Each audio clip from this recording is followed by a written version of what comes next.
आप सभी को बहुत बहुत नमस्कार। और आज हमारा business growth and success with मेलसियस का फेसबुक लाइव 8th है।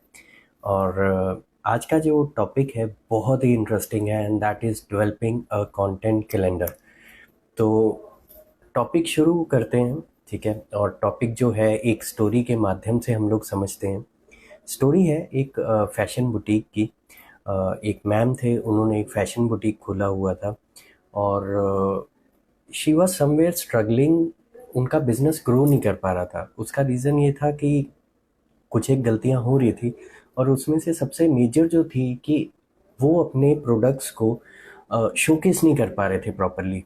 तो दिक्कत क्या आ रही थी कि सोशल मीडिया पे वो कई बार पोस्ट डाल देते थे, फिर 2-3 हफ्ते डाली नहीं, फिर रैंडमली लाइव आ गए कभी कभार। तो कोई कंसिस्टेंसी नहीं थी उनके सोशल मीडिया के पैटर्न में। तो उन्होंने किया क्या, मतलब काम में इतना उलझ जाते थे जिस वजह से क्या था कि कंटेंट कंसिस्टेंटली नहीं क्रिएट कर पा रहे, शेयर नहीं कर पा रहे, तो एक ब्रांडिंग कहीं ना कहीं हैम्पर हो रही थी उनकी। तो उनकी एक फ्रेंड थी जिसका अच्छा बुटीक चल रहा था किसी दूसरे शहर में। तो वो उनसे मिलने गए। उन्होंने अपनी प्रॉब्लम शेयर की कि देखिए मेरे को ये दिक्कत आ रही है कि मेरा उतना जो नया कस्टमर आना चाहिए, क्योंकि काम मेरा बढ़िया है, जो लेते हैं वो तारीफ़ करते हैं, बट कहीं ना कहीं मेरे को नया कस्टमर नहीं आ रहा। तो उन्होंने पूछा कि आप ब्रांडिंग के लिए क्या सोशल मीडिया पे हो? हाँ जी हूँ, बट रेगुलर नहीं हूँ। कभी डल जा रहा है, कभी नहीं डल पा रहा। मैं एक फोकस टाइम नहीं निकाल पा रही, एक फोकस वो नहीं हो पा रहा। मेरा एक कॉन्टिन्यूस कंटेंट का इंगेजमेंट नहीं बन पा रहा। तो फिर उन्होंने उनको समझाया कि देखिए आप कंटेंट डालना शुरू कीजिए। तो वो मैम का क्वेश्चन था कि भाई इससे क्या फ़र्क पड़ जाएगा अगर मैं कंटेंट डालती हूँ, क्या मेरा बिज़नेस ग्रो करेगा? तो उन्होंने समझाया कि देखिए ऐसे है कि जब आप कंटेंट डालना शुरू करते हैं तो कहीं ना कहीं आपकी एक कंसिस्टेंसी बनती है, एक एफिशिएंसी बनना शुरू हो जाती है और आपकी एक स्ट्रैटेजिक अलाइनमेंट होती है कहीं ना कहीं जो आपके बिजनेस गोल्स हैं उनके साथ। तो उससे होता क्या है कि लीड्स का फ्लो शुरू होता है डिपेंडिंग अपॉन कितना टाइम लगेगा आपके प्रोडक्ट या सर्विस को इंगेज होने में ऑडियंस के साथ। आपकी टारगेट ऑडियंस की क्या एक्सपेक्टेशंस हैं, कैसे हैं, उस चीज़ को आप जब फोकस करोगे, ध्यान दोगे, तो डेफिनेटली रिजल्ट आएगा।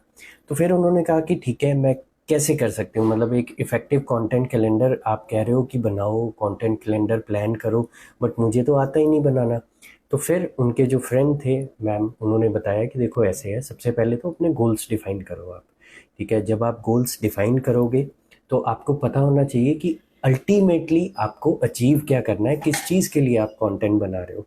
जब तक हमें वही क्लियर नहीं है कि हम किस चीज़ के लिए कंटेंट बना रहे हैं, तो कंटेंट कैलेंडर का जो बेस स्टेप है वो नहीं होगा। फिर अपनी ऑडियंस को समझिए, उसको अंडरस्टैंड कीजिए, उनके जो नीड्स हैं, उनके जो इंटरेस्ट हैं, वो कहीं ना कहीं आप उस चीज़ को ज़रूर समझिए। तभी आप उसके हिसाब से कंटेंट प्लान कर सकते हैं, कंटेंट बना सकते हैं। चूज़ योर कंटेंट थीम कि किस तरह के टॉपिक्स आप चाहते हो, बिहाइंड द सीन चाहते हो, बिफोर आफ्टर चाहते हो, टिप्स चाहते हो, स्ट्रैटेजीज चाहते हो, वो सारी चीज़ें। एक पोस्टिंग का स्केड्यूल बनाइए कंटेंट कैलेंडर में, तभी उस चीज़ का फ़ायदा होगा। उसके बाद कुछ एक स्पेसिफिक आइडियाज़ जो हैं उनको मैप आउट कीजिए और उसके अकॉर्डिंग आप कंटेंट प्लान कर सकते हैं। कुछ एक टूल्स यूज़ की स्टार्ट कीजिए यूज़ करना, जो आपको ऑर्गेनाइज रखे कंटेंट प्लानिंग में। बहुत पहले आप कंटेंट प्लान करना शुरू कर दीजिए और बैचेस में कंटेंट को क्रिएट कीजिए और कॉन्टिन्यूसली इसको मॉनिटर कीजिए, एडजस्ट कीजिए। तो ये कुछ एक चीज़ें हैं जो उन्होंने बताई कि आप ये करो। और उन्होंने जैसे ही ये चीज़ करना शुरू की, उनका बिजनेस ग्रो होना शुरू हो गया, उनका वर्ड ऑफ माउथ स्प्रेड होना शुरू हो गया। लोग उनके बारे में बातें करना शुरू हो गए कि हाँ उनका प्रोडक्ट बहुत अच्छा है, बहुत अच्छी सर्विस है। तो फिर इस तरह से उनका बिजनेस चला। तो इतना इम्पोर्टेंट रोल है कंटेंट कैलेंडर का। तो आज हम इस पे और बात करते हैं, लेकिन उससे पहले हम अपने पिछले सेशन को क्विकली रिवाइज कर लेते हैं, and that is effective networking techniques. देखिए, नेटवर्किंग क्या है, लोगों से मिलना एक अलग चीज़ है, बट जो जेन्युइन रिलेशनशिप आप बिल्ड करते हैं वो नेटवर्किंग है। आप प्रोएक्टिव रहिए, लोगों को रीच आउट करने में, अटेंड कीजिए इंडस्ट्री कॉन्फ्रेंसेस, वेबिनार्स, मीटअप्स जितने हो सकते हैं, और सामने वाले को वैल्यू दीजिए। तभी एक नेटवर्किंग अच्छी आएगी। फॉलो रखिए, इन टच रहिए, और सोशल मीडिया को जितना लीवरेज कर सकते हो आप, लिंक्डइन में कनेक्ट कर सकते हो, मतलब कई चीज़ें हैं, तो इनका ध्यान देना बहुत ज़रूरी है। और कहीं ना कहीं ऑथेंटिक और जेन्युइन रहिए अपना, जब आप किसी से मिलते हैं कोई फेकनेस नहीं चाहिए, और अपने कंफर्ट जोन के बाहर जाके नेटवर्क कीजिए। लॉन्ग टर्म रिलेशनशिप बनाने का आप हमेशा गोल रखिए। उसके बाद कुछ एक हमने टाइप्स ऑफ नेटवर्किंग भी डिस्कस किया था। सबसे पहला है इन पर्सन, जहाँ पे क्या होता है कि हम इवेंट्स पे जाते हैं, लोकल मीटअप्स पे जाते हैं, और वहाँ पे जाके हम मिलते हैं। कॉन्फ्रेंसेज हो गए, बिजनेस फोरम्स हो गए, वहाँ पे हम बात करते हैं लोगों से, वन टू वन मिलते हैं, वो इन पर्सन नेटवर्किंग होती है। देन ऑनलाइन नेटवर्किंग, ये शायद हम सभी को पता है कि आप लिंक्डइन ग्रुप्स में कनेक्ट कर रहे हो, फेसबुक ग्रुप्स, सॉरी, लिंक्डइन पे कनेक्ट कर रहे हो, फेसबुक ग्रुप्स पे कनेक्ट कर रहे हो। फिर है इंडस्ट्री के जो एसोसिएशंस और क्लब होते हैं, वहाँ पे आप नेटवर्किंग कर रहे हैं। नेटवर्किंग थ्रू कंटेंट क्रिएशन, कि जब आप वैल्यूएबल कंटेंट देना शुरू करते हैं तो ब्लॉग्स में या सोशल मीडिया के थ्रू, तो लोग आपसे कनेक्ट करते हैं, उनके साथ जब आप नेटवर्किंग करते हैं। और यूट्यूब पे आप दे रहे हैं, तो यहाँ क्या है कि ऑर्गेनिक ट्रैफिक आपके पास आ रहा है। कुछ एक इफेक्टिव नेटवर्किंग टेक्निक्स की अगर बात करें तो एलिवेटर पिच की 30 सेकंड्स में अपने बारे में आप बताना सीखें कि मैं कौन हूँ, मैं क्या करता हूँ, और मैं आपका फ़ायदा कैसे करा सकता हूँ। गुड लिसनर बनिए, सुनिए, समझिए सामने वाले को। आर्ट ऑफ आस्किंग क्वेश्चंस हमें बहुत अच्छे से आना चाहिए। एक पर्सनल ब्रांड बिल्ड कीजिए, और ऑनलाइन कम्युनिटी को ज्वाइन कीजिए और कंट्रीब्यूट कीजिए। तो ये पिछला सेशन था। फटाफट से अब हम इस सेशन को आगे बढ़ाते हैं। देखिए, हमने समझा कि क्या इम्पोर्टेंस है अपना कंटेंट कैलेंडर का, और इफेक्टिव कंटेंट कैलेंडर हम कैसे प्लान कर सकते हैं, ये सारी चीज़ें। अब टाइप्स ऑफ कंटेंट कैलेंडर क्या है, उस पे आ जाते हैं। देखिए, सबसे पहला होता है सोशल मीडिया कंटेंट कैलेंडर। यहाँ पे हम सोशल मीडिया के पोस्ट को प्लान आउट करते हैं, क्या फेसबुक पे डलेगा, क्या इंस्टाग्राम पे डलेगा, क्या लिंक्डइन पे डलेगा। तो उसको जब हम प्लान करते हैं एक प्रॉपर डॉक्यूमेंट में, उसको हम सोशल मीडिया कंटेंट कैलेंडर कहते हैं। देन ब्लॉग कंटेंट कैलेंडर, कि जब आप अपने ब्लॉग्स को प्लान करते हैं कि कौन सा ब्लॉग मैं किस डेट को डालूंगा, हफ्ते में कितने डालूंगा, उनके टॉपिक्स क्या हैं, क्या कीवर्ड्स टारगेट करूंगा, that is blog content calendar. फिर आ जाता है जी मल्टीमीडिया कंटेंट कैलेंडर। ये है जैसे आपने यूट्यूब है या पॉडकास्ट है, उसके वीडियो के टाइटल लिखे, उसका जो पॉडकास्ट का टाइटल है वो लिखा, और उस पर आगे प्लान आउट किया। कंबाइंड अप्रोच क्या है कि जब आप सारी चीज़ों को एक मास्टर कैलेंडर में डाल देते हो डेट वाइज, तो आपके लिए बहुत ईजी हो जाता है फोकस करना और मॉनिटर करना। तो ये चीज़ है। फिर आ जाते हैं कंटेंट कैलेंडर बनाने के स्टेप्स के बारे में। पहला है कि अपने क्लियर गोल्स एस्टेब्लिश करो। आपको पता होना चाहिए कि कंटेंट कैलेंडर आप क्यों बना रहे हो, कंटेंट से आपने क्या हासिल करना है।